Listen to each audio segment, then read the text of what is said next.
الله الرحمن الرحيم لقد من الله على المؤمنين إذ بعث فيهم رسولا من أنفسهم يتلو عليهم آياته ويزكيهم ويعلمهم الكتاب والحكمة وإن كانوا من قبل لفي ضلال مبين.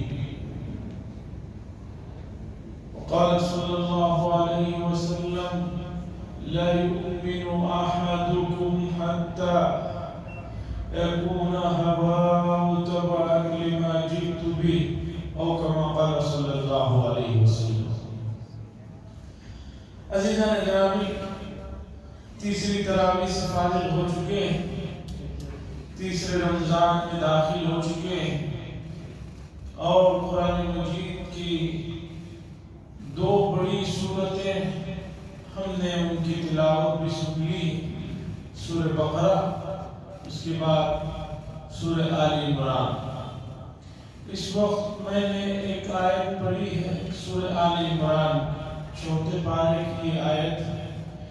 اسی آیت کا مختصر مفہوم اور اس میں جو ایک عظیم نعمت کا اللہ تبارک و تعالیٰ تذکرہ فرما رہے ہیں، اسے آپ کے سامنے رکھنا چاہتا ہوں.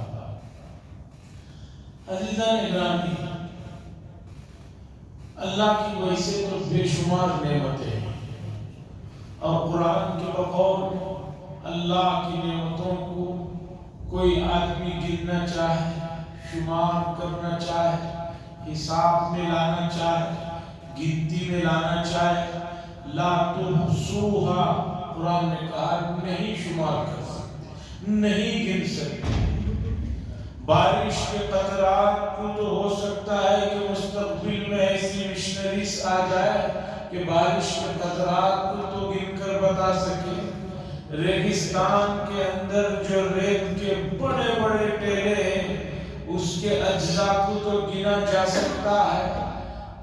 آسمان پر پھیلے ہوئے تاروں کو تو کوئی شکل ہے کہ آدمی ترقی کرے تو گن کر بتا دے کتنے اس کے اندر جو ہے تارے ہیں، لیکن اللہ کی نعمتوں کو گن نہیں سکتے. یہ میں نہیں، قرآن مجید کہہ رہا ہے لا تحصوها وَإِن تَعُدُّوا نِعْمَةَ اللَّهِ لَا تُحْصُوهَا إِنَّ الْإِنسَانَ لَظَلُومٌ كَفَّارٌ. لیکن اللہ تعالیٰ نے کبھی قرآن مجید میں کہیں بھی کسی نعمت پر احسان نہیں جتایا.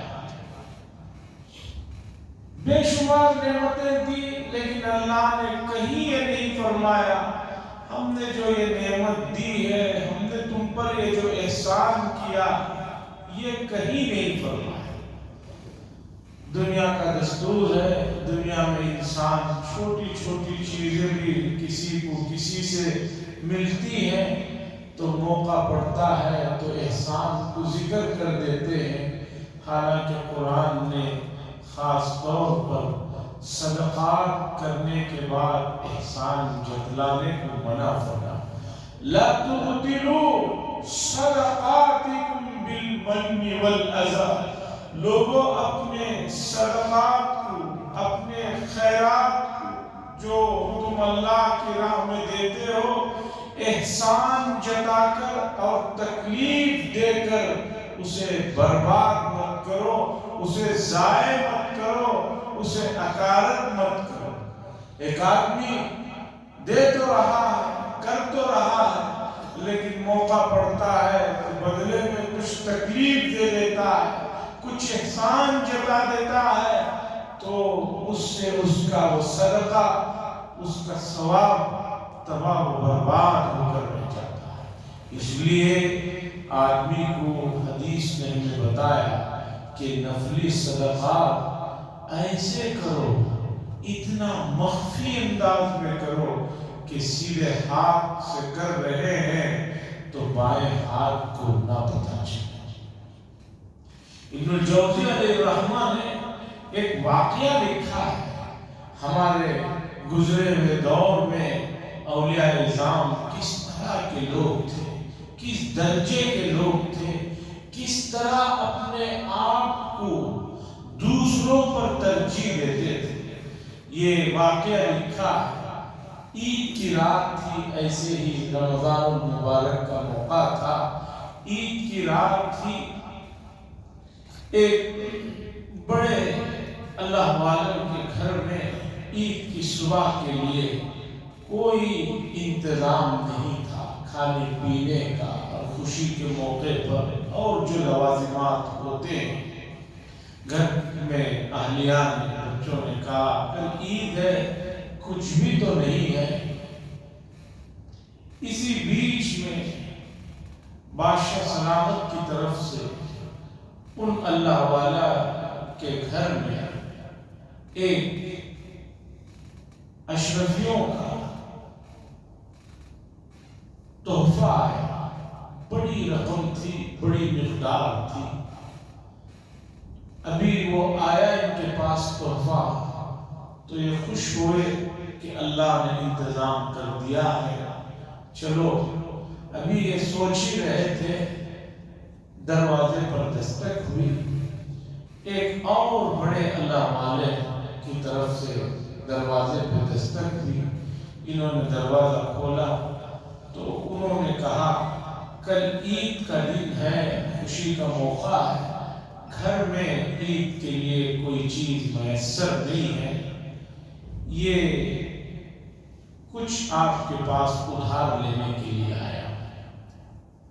تو یہ اللہ والے جن کے پاس یہ تھیلی اشرفیوں کی آئی ہوئی تھی بادشاہ کی طرف سے، انہوں نے فوراً ان اللہ والوں کو وہ تھیلی دے دی کہ لیجئے، اس سے اپنا کام کر لیجئے، ان کے گھر میں کچھ انتظام نہیں۔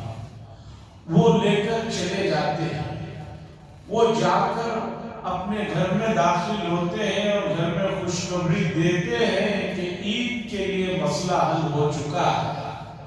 اتنے ہی میں ان کے گھر پر دستک ہوتی ہے، دستک دینے پر جا کر وہ جب دیکھتے ہیں تو ایک اور بڑے اللہ والے وہ ان کے دروازے پر آئے، وہ کہتے ہیں کہ میں اس وقت رات کے اس حصے میں آیا ہوں، معذرت چاہتا ہوں، بات ایسی ضرورت کی تھی، تقاضے کی تھی، کل عید کا دن ہے اور کچھ ضرورتیں جو عید کے ساتھ بچوں کی جڑی ہوئی رہتی ہیں، گھر کی جڑی ہوئی رہتی ہے، ان کے لیے اس وقت کوئی حالات نہیں ہے، آپ سے ادھار مانگنے کے لیے آیا ہوں، کچھ ادھار ہو تو دے دیجئے، انشاءاللہ آگے میں اس ادھار کو اتار دوں گا۔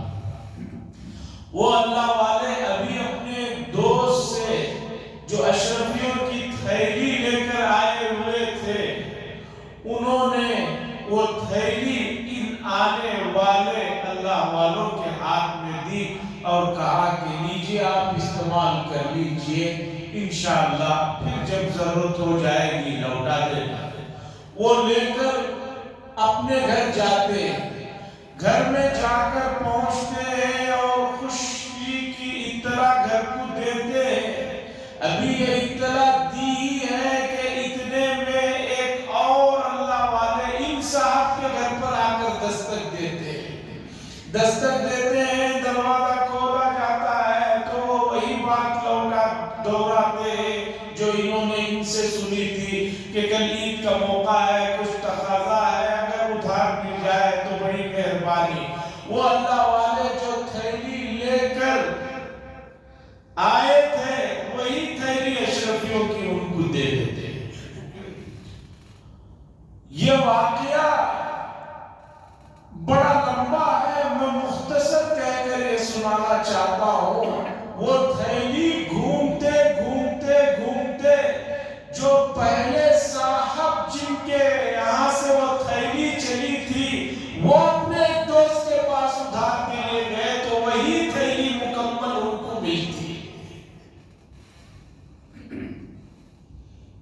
دوسرے دن بادشاہ کو اس واقعے کی اطلاع ہوتی ہے تو بہت افسوس کرتا ہے کہ میری رعایا میں اس درجے کے بڑے لوگوں کے گھروں کا یہ عالم صبح تک ان کے یہاں عید کے لیے کچھ نہیں ہے، نذرانے اور تحفے تحائف بیچتا ہے، لیکن وہ لوگ انکار کر دیتے ہیں۔ بتانا یہ ہے کہ ایک رات میں بغداد کے اندر وہ تھیلی کئی گھروں میں گھومتے ہوئے، جو سب سے پہلے جن کے گھر سے نکلی تھی وہ ایک اور آدمی کے پاس مانگنے جاتے ہیں تو وہ تھیلی پھر ان کو ہی آ کر ملتی ہے۔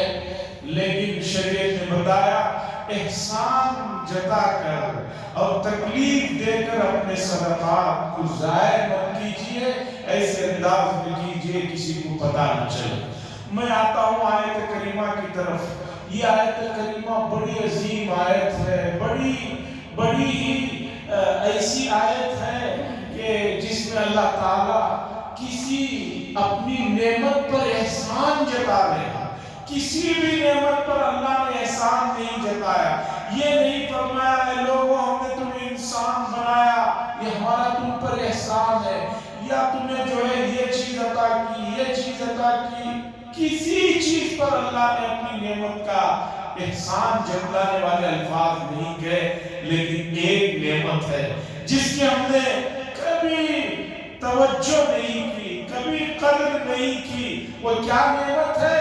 سنیے اللہ فرماتے ہیں لقد من اللہ، لقد عربی کا لفظ ہے، عربی گرامر پڑھنے والے جانتے ہیں قد اور اس کے اوپر لام کا اضافہ تاکید کے معنی میں، تحقیق کے، یعنی یہ بات بہت ہی پکی ہے اور بہت زیادہ جو ہے پاورفل انداز میں اللہ فرما رہے ہیں لقد من اللہ، تحقیق کہ اللہ نے تم پر احسان کیا۔ کیا احسان کیا؟ اذ بعث فیہم رسولا من انفسہم، کہ تم میں سے اس نے ایک رسول کو تمہارے درمیان میں بھیجا۔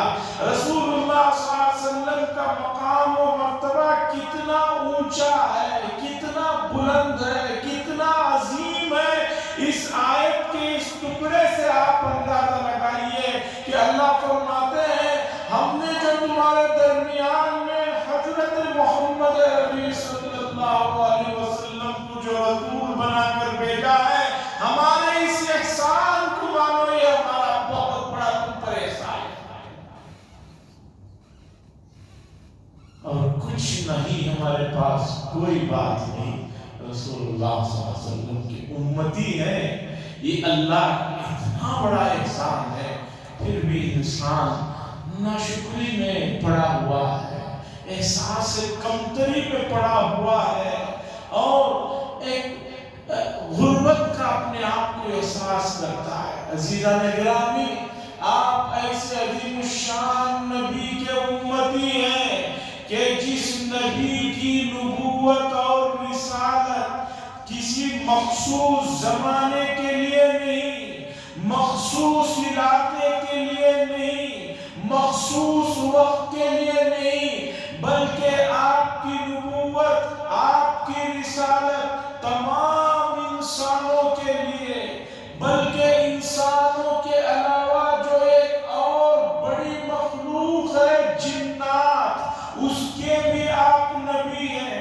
اس کے لیے بھی آپ کی رسالت ہے، اور آپ کی رسالت اور نبوت صرف 100 سال کے لیے یا آپ کی زندگی تک کے لیے نہیں، قیامت تک کے لیے آپ کی نبوت ہے، آپ کی رسالت ہے، اور اس سے بڑھ کر یہ ہے کہ ہر زمانے کے لیے، ہر علاقے کے لیے، ہر برادری کے لیے رسول اللہ صلی اللہ علیہ وسلم کی نبوت اور رسالت ہے۔ اس سے پہلے 1,24,000 یا 1,80,000 انبیاء علیہ السلام جو دنیا میں تشریف لائے ہیں، جن میں 313 رسول ہیں، ان کی رسالت، ان کی نبوت مخصوص علاقے کے لیے، مخصوص زمانے کے لیے، مخصوص وقت کے لیے تھی، لیکن سید البشر حضرت محمد عربی صلی اللہ علیہ وسلم کی رسالت تمام انسانوں کے لیے، بلکہ تمام جنات کے لیے۔ اس وقت جو ہم یہاں بیٹھے ہیں مسجد میں، ہم انسانوں کے ساتھ ساتھ مومنین جنات بھی یہاں پر تشریف فرما ہے۔ اسی لیے حدیث میں ہے کہ مسجد میں جب آؤ کوئی بھی آدمی نظر نہ آئے تب بھی کیا آپ کو سلام کرنا ہے، السلام علینا وعلی عباد اللہ الصالحین۔ جنات ایک بڑی مخلوق اللہ کی، جنات کا نظام سمجھنا ہے تو سمجھیے کہ جیسے انسانوں کا نظام ہے، انسانوں میں مومن ہیں، نافرمان ہیں، کافر ہیں، مشرک ہیں، مرد و عورتیں ہیں، اسی طرح فرما بردار ہیں، اسی طرح نمازی ہیں، بے نمازی ہیں، روزے دار ہیں، بے روزے دار ہیں، یہ تمام اقسام جنات میں پائی جاتی ہے۔ وہ بھی اس وقت اللہ کے اس گھر میں تشریف فرما ہے، لیکن ان کو چونکہ انہی چار چیزوں سے ان کی بھی تخلیق ہوئی ہے۔ انسان کی تخلیق ہوئی ہے آگ، پانی، مٹی، ہوا، لیکن انسان کی تخلیق میں مٹی کا عنصر غالب ہے، مٹی کا عنصر غالب ہے، اس تفصیل میں گئے بغیر تو اس لیے یہ ہمیں نظر آتے ہیں۔ جنات کو بنایا گیا ہے آگ، پانی، مٹی، ہوا سے، لیکن ان کی طبیعت میں، ان کی تخلیق میں مٹی کا عنصر غالب نہیں ہے، آگ کا عنصر غالب ہے، اور آگ مٹی کے مقابلے میں لطیف ہے، وہ ہمیں دیکھ سکتے ہیں، ہم ان کو نہیں دیکھ سکتے۔ آپ کہیں گے یہ کیسا؟ کوئی بڑا مسئلہ نہیں ہے۔ آج کل آپ نے دیکھا کاروں کے اندر، بہت سے آفیسوں کے اندر شیشے کے اوپر ایک پلاسٹک کی پرنی لگی ہوئی ہوتی ہے، جس میں آدمی اندر سے بیٹھا ہوا آدمی باہر کا تو دیکھ سکتا ہے، لیکن باہر کا آدمی اندر کا نہیں دیکھ سکتا۔ کار میں آدمی اندر سے بیٹھ کر باہر کا دیکھ سکتا ہے، لیکن باہر والا اس اندر والے کو نہیں دیکھ سکتا۔ اسی طرح جنات ہمیں دیکھ سکتے ہیں، لیکن ہم جنات کو نہیں دیکھ سکتے۔ اس کے بعد ایک تیسری مخلوق ہے، فرشتے۔ فرشتے جو ہے وہ جنات سے بھی لطیف ہیں۔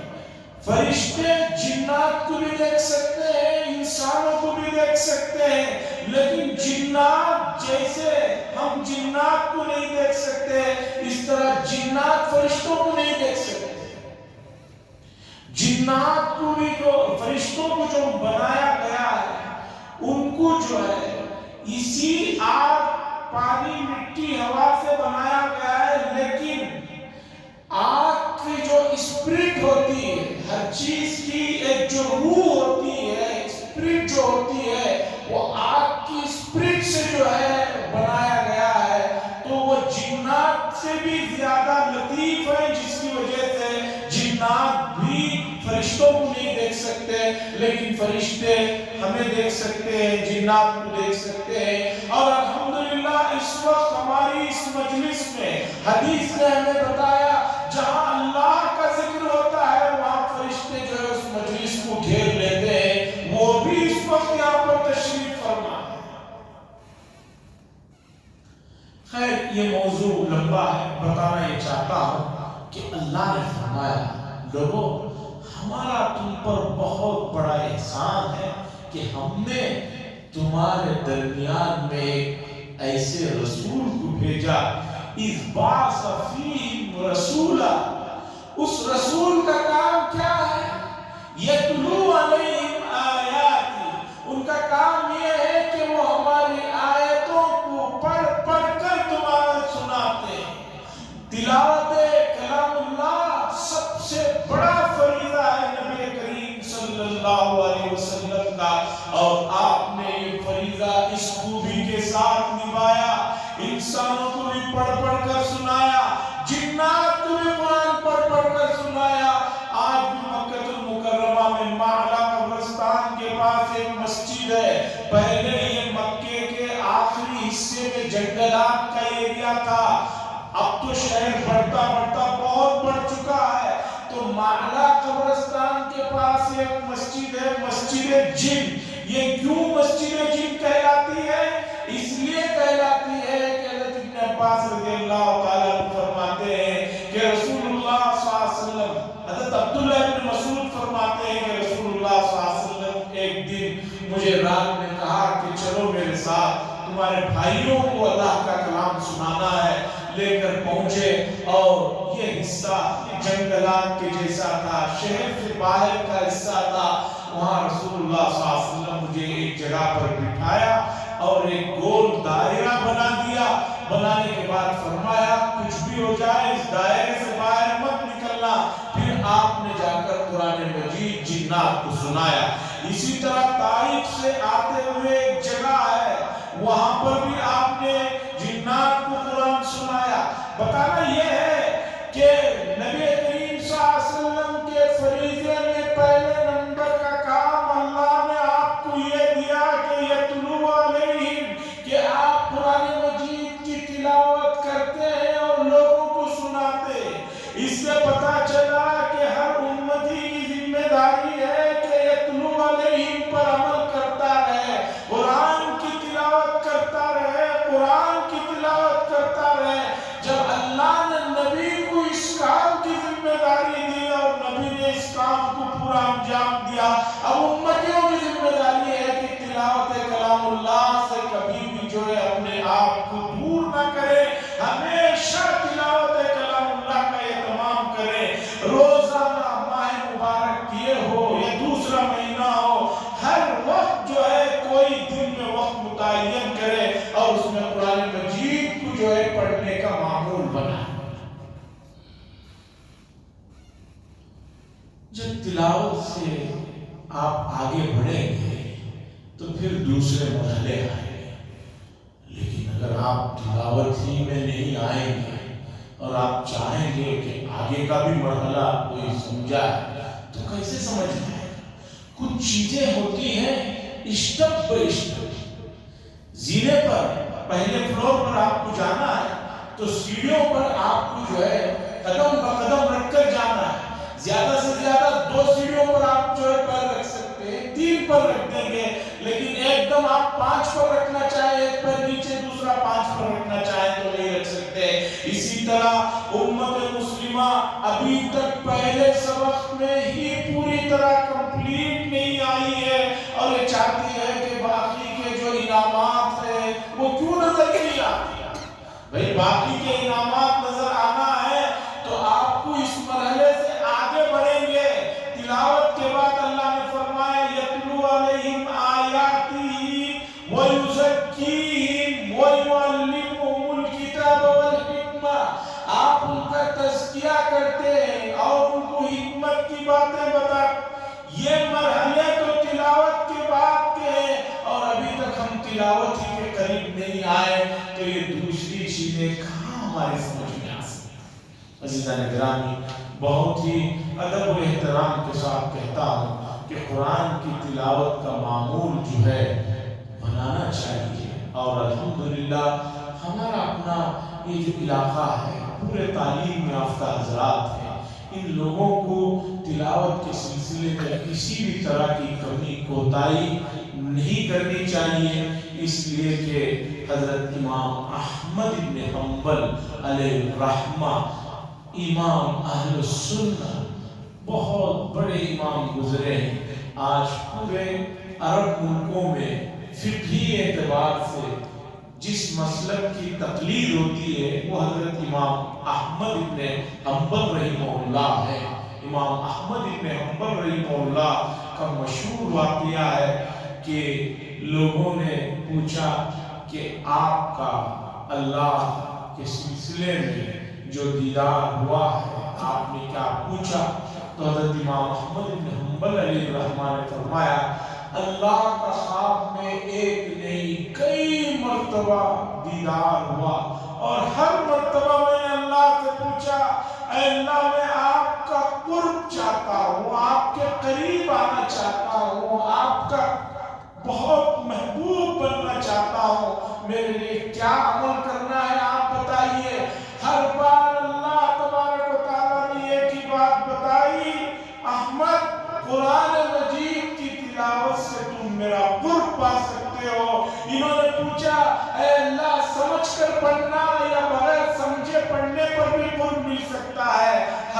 نہیں جواب ملا. سمجھ کر پڑھو یا بے سمجھ کر پڑھو، صرف تلاوت ہی کے انداز میں رکھو. ہمارا قرب چاہتے ہو تو ہمارے کلام کو پڑھنا ہوگا. ہم میں سے کون ایسے ہیں جو اللہ کا قرب نہیں چاہتے، اس کے قریب ہونا نہیں چاہتے، اس کے محبوب ہونا نہیں چاہتے؟ تو ہمارے لیے تلاوت جو ہے سب سے بڑا فریضہ ہے، سب سے بڑا وسیلہ ہے، سب سے بڑا ذریعہ ہے. عزیزان گرامی، بہت سے لوگ سمجھتے ہیں کہ تلاوت اور قرآن کی تعلیم پر اتنا زور کیوں دیا جاتا ہے؟ اس لیے کہ ہمارا پورا اساس ہے، ہماری پوری بنیاد ہے، ہمارا سب کچھ اسی میں ہے. اس پر جتنا بھی زور دیا جائے، جتنا بھی اس کے اوپر وقت خرچ کیا جائے، اس کی نشر و اشاعت کو عام کیا جائے، وہ کم ہی ہے. اللہ سے دعا فرمائے اللہ تبارک و تعالیٰ نے اپنے نبی کے وجود کو ہمارے لیے جو ایک احسان فرمایا، اور اس نبی کا پہلا ایک ذمہ داری اللہ نے فرمائی کہ وہ آیتوں کو تلاوت کرتے ہیں. ہم بھی آیتوں کی تلاوت کرنے والے اور اس کے مفاہیم کو سمجھنے والوں میں سے اللہ تعالیٰ ہمیں بنائے. وآخر دعوانا الحمدللہ رب العالمین. لك الحمد ولك الشكر يا الله. اللهم صل على سيدنا نبينا حبيبنا مولانا محمد بارك وسلم. اللهم انت السلام ومنك السلام تبارك يا ذا الجلال والاكرام.